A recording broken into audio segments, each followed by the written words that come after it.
नमस्कार। मैं कपिल एक बार फिर आपके सामने। तो भाई, ये हमारी जुडिशरी ये रोज बरोज कमाल ही करती जा रही है। कमाल पे कमाल, कमाल पे कमाल। अभी अखबार में जजों द्वारा दी गई दो टिप्पणियां पढ़ी। खैर ये थी कि वो फैसले नहीं थे, लेकिन हमारे माई लॉर्ड, योर ऑनर क्या सोचते हैं, कैसे सोचते हैं, इसका क्लियर इंडिकेशन यानी उस तरफ साफ इशारा था। एक तो वो जो 90 डिग्री एंगल वाला पुल था, भोपाल वाला, याद है ना, जिसकी इतनी खबरें बन गई थी सोशल मीडिया प्लेटफॉर्म पे। उसके बारे में मध्य प्रदेश के उच्च न्यायालय के माननीय आदरणीय जज महोदय, जो एक से ज्यादा थे, उन्होंने भोपाल के इस पुल के मामले में कहा कि भाई किसी ना किसी की बलि तो चढ़ेगी। ये हिंदी तर्जुमा मेरा है। जज साहब ने तो साहबों की भाषा अंग्रेजी में कहा था कि somebody's head would roll। अब अंग्रेजी के साथ यही दिक्कत है कि साहब जो चाहें अपने कहे का वो मतलब निकाल सकते हैं। यानी somebody's head would roll का मतलब ये भी हो सकता है कि वो somebody असली कल्प्रिट होगा, या ये भी हो सकता है कि भाई गलती हुई है तो किसी ना किसी के सर तो ठीकरा फूटना ही है।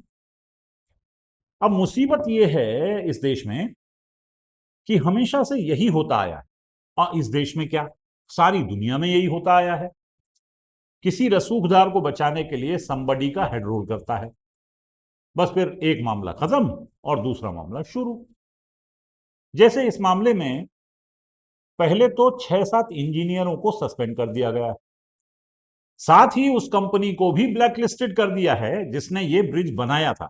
दिक्कत तब हुई जब उस कंपनी ने अदालत में शिकायत कर दी कि माए बाप, हमने तो उसी डिजाइन के हिसाब से ब्रिज बनाया था जो डिजाइन हमें सरकार ने दिया था। फिर ब्रिज के डिजाइन का ठीकरा हमारे सर क्यों फोड़ा जा रहा है? अब भैया, मुश्किल ये है कि प्राइवेट कंपनी को बलि का बकरा न बना सकने की सूरत में गाजगिरी इंजीनियरों पर, जो कि गलत है। भाई डिजाइन से इंजीनियरों का भी क्या लेना देना, या मैं तो कहूं सरकार का ही क्या लेना देना। पुल बनाना था सो बना दिया, अच्छा नहीं लगा तो दूसरा बना देंगे, ये तो अच्छी बात है, फिर से कमीशन मिलेगा। अब इसमें दिक्कत क्या है? मैं तो कहूं कि अगर किसी को सस्पेंड करना हो या जेल भेजना हो तो या तो उस चौकीदार को पकड़ो जिसे साइट पर रखा गया होगा, है ना, कंस्ट्रक्शन के दौरान, या फिर उन मजदूरों को पकड़ा जा सकता है जिन्होंने ईंट गारा ढोया हो या पत्थर लगाए हो। अब उनकी तो तादाद भी बढ़ाई जा सकती है। हेड ही रोल कराना है ना, और जब संबडी का ही कराना है तो मजदूर ही तो सबसे बड़े संबडी हैं इस देश में। दर्जन में 13 के भाव मिलते हैं। जब चाहा काम पर रख लिया, जब चाहा निकाल दिया। काम करते हुए दुर्घटना हो जाए, हाथ पैर टूट जाए तो निकाल बाहर करो दूसरे को, मर जाए तो भूल जाओ। और अगर इस दुर्घटना की कोई खबर कभी बन जाए मान लीजिए, तो 2-4 लाख देकर मामला खत्म करवा लो। तो फिर इस मामले में सरकार से जवाब मांगने की, इंजीनियरों को परेशान करने की जरूरत ही क्या है? हमें तो यही समझ नहीं आता।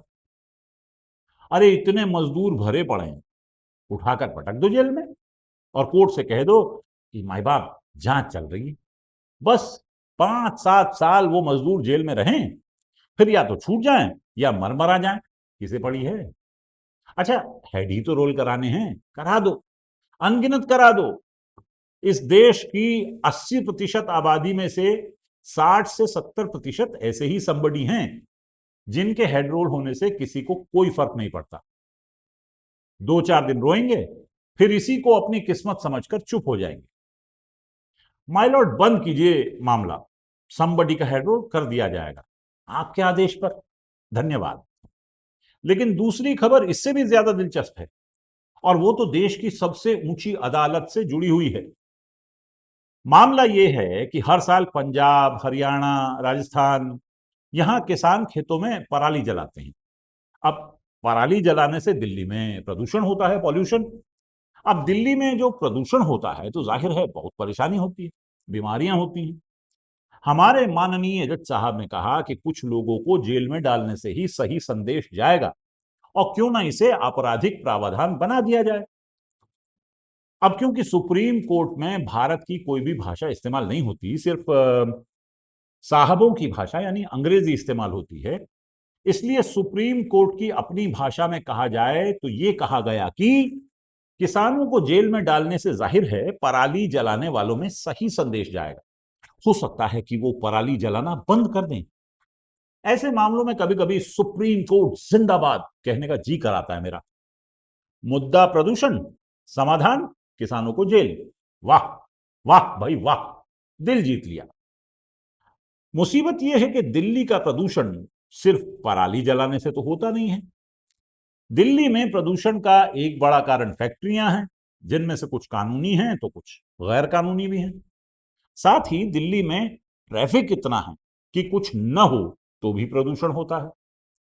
लेकिन मैं जज साहब की इस बात से 100% सहमत हूं। जब भी दिल्ली का प्रदूषण बढ़े, किसानों को पकड़कर जेल में डाल दो। प्रदूषण घटने बढ़ने की चिंता करने से क्या होगा, ये दिखना चाहिए कि इस मुद्दे पर काम हो रहा है। अब फिर जैसे ही कोई पूछे कि भाई ये दिल्ली में प्रदूषण बढ़ रहा है, तो जवाब ये होना चाहिए कि इस साल 300 या 400 किसानों को जेल में डाला है, अगली बार से प्रदूषण कम होगा। वाह वाह भाई वाह। यमुना में प्रदूषण हो रहा है, यानी बढ़ रहा है, कम नहीं हो रहा है। पकड़ो 3-4 किसानों को जेल में डाल दो। प्रदूषण कम ना हो, कम से कम ये तो लगेगा कि प्रदूषण के मुद्दे पर सरकार कुछ कर रही है। ये किसान ही असल में सारे फसाद की जड़ हैं। माननीय जज साहब को याद होगा, यही किसान थे जिन्होंने 1 साल से भी ज्यादा समय तक दिल्ली को घेरे में रखा था। कितनी प्रॉब्लम हुई थी दिल्ली वालों को। हमें तभी ये कदम उठा लेना चाहिए था, उठाकर 400-500 किसानों को जेल में डाल देना चाहिए था। सब समस्याओं का हल वहीं पर मिल जाता। देखिए, फैक्ट्रियों का क्या है कि उनसे तो देश का विकास होता है, उनसे पार्टियों को चंदा मिलता है, और सिर्फ सत्ताधारी पार्टी को नहीं बल्कि हर पार्टी को चंदा मिलता है। इसलिए वो प्रदूषण करें, कोई दिक्कत नहीं है। हाँ, दिखाने के लिए कुछ जुर्माना उन पर लगाया जा सकता है, लेकिन उन पर कोई कानूनी कार्रवाई ना बाबा ना। हाँ, अगर कुछ किसानों को जेल में डाला जाए तो कम से कम प्रदूषण फैलाने वाली इन फैक्ट्रियों पर से सबका ध्यान तो हटेगा। बस यही हमें चाहिए। अच्छा, कम से कम ये हो कि इस प्रदूषण का मुख्य जिम्मेदार किसानों को मान लिया जाए और फिर उन्हें जेल में डाल दिया जाए। क्यों? सच बताऊं सरकार, यही किसान हैं जो नदियों को प्रदूषित कर रहे हैं सदियों से। यही किसान हैं जो जंगलों को काट रहे हैं सदियों से। यही किसान हैं जो अपनी जमीन फैक्ट्रियों के लिए, खदानों के लिए नहीं देते। और यही किसान हैं जिनकी वजह से देश में गरीबी दिखाई देती है। कुल मिलाकर ये किसान ही इस देश के प्रदूषण, पिछड़ेपन और माने सारी समस्याओं की जड़ है। बल्कि सच कहूं मान्यवर, आप ऐसा कीजिए कि पराली जलाने को कोई बहुत ही संगीन अपराध का दर्जा दे दीजिए। प्रदूषण पर नहीं बल्कि पराली जलाने पर विचार किया जाना चाहिए। दरअसल ये किसान पराली जलाते ही इसलिए हैं कि प्रदूषण हो, तो ये तो एक तरह से अक्षम्य अपराध हुआ। इसके लिए इन किसानों को मौत की सजा दी जाए। मैं सच कह रहा हूं श्रीमान, जेल में डालने से ये लोग सुधरने वाले नहीं लगते। सुना इनके दादे परदादे हर सरकार से जेल, मार, प्रताड़ना, अत्याचार सहते ही आए हैं। आज तक ये सुधरे नहीं। ये राजे महाराजे जो थे हमारे देश के, घने दयालु थे सरकार। इन किसानों को मारते थे, इनकी जमीनें भमीनें छीन लेते थे, लेकिन जान से मारना बहुत कम करते थे। बस माने कभी कभी मन में आ जाए तो किसी किसान की खाल खिंचवा ली या ऐसे ही मार दिया टाइप मामला बस होता था, छोटा मोटा। अच्छा, फिर आ गए अंग्रेज। उन्होंने इन किसानों की जिंदगी और हराम कर दी। इन्हें अपने ही खेत से बेदखल कर दिया और जबरन इनके ऊपर जमींदार बैठा दिए, और वो भी बहुत जालिम होकर। बहुत दयालु टाइप रहे जमींदार। बहुत कम मौकों पर वो किसानों को जान से मारते थे। यही बस बेदखल करना, बलात्कार करना, यूं ही अपने कारिंदों से पिटवाना, इस तरह के छोटे मोटे अत्याचार ही इन किसानों पर किए जाते थे जमींदारों द्वारा। इसलिए इन किसानों का दिल इतना बढ़ गया है। अच्छा, ऊपर से जब इस देश को आजादी मिली तो इन किसानों को लगने लगा कि अब तो सरकार इनकी है, कानून इनके लिए काम करेगा। सरकार ये इसलिए भूल रहे हैं। आप तो फौरन ऐसा कोई आदेश निकाल दो या सरकार को निर्देश दे दो, जो इनसे वैसे ही बहुत परेशान है, कि पराली जलाने वाले किसानों को फांसी दे दी जाएगी। देखना 2 दिन में ही सुधर जाएंगे ये। अच्छा, ये भी किया जा सकता है कि जो पराली जलाएगा उसके पूरे परिवार को मार दिया जाएगा, उसके घर को आग लगा दी जाएगी। मैं बता रहा हूं आपको, इससे कम में ये लोग मानने वाले नहीं हैं। अरे ये सदियों से मार खा खा कर बहुत ढीठ हो गए हैं। फौज बुलाकर इनके ऊपर गोलियां चलवा दीजिए, फिर सब मंगल हो जाएगा। लेकिन सच कहूं मालिक, फौज में भी इन्हीं के बेटे और भाई हैं। लेकिन उसकी आप चिंता मत कीजिए, आप तो बस आदेश कीजिए, सब ठीक करवा दिया जाएगा। एक बार इन किसानों को मारना शुरू कर दिया हमने तो देश में फिर हर तरफ विकास ही विकास होगा, हर तरफ शांति ही शांति होगी। चचा गालिब इस मौके पर लपक कर एक शेर कह गए, जब somebody को जेल में डाला ही जाएगा, जब somebody को जेल में डाला ही जाएगा, तभी तो मालिक चैन की बंसी बजाएगा।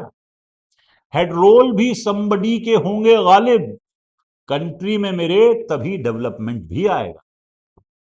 अच्छा, आप ज्यादा दिमाग चलाने की कोशिश मत कीजिए। चचा गालिब मरने के बाद अपने कलाम में अंग्रेजी का इस्तेमाल भी करने लगे थे।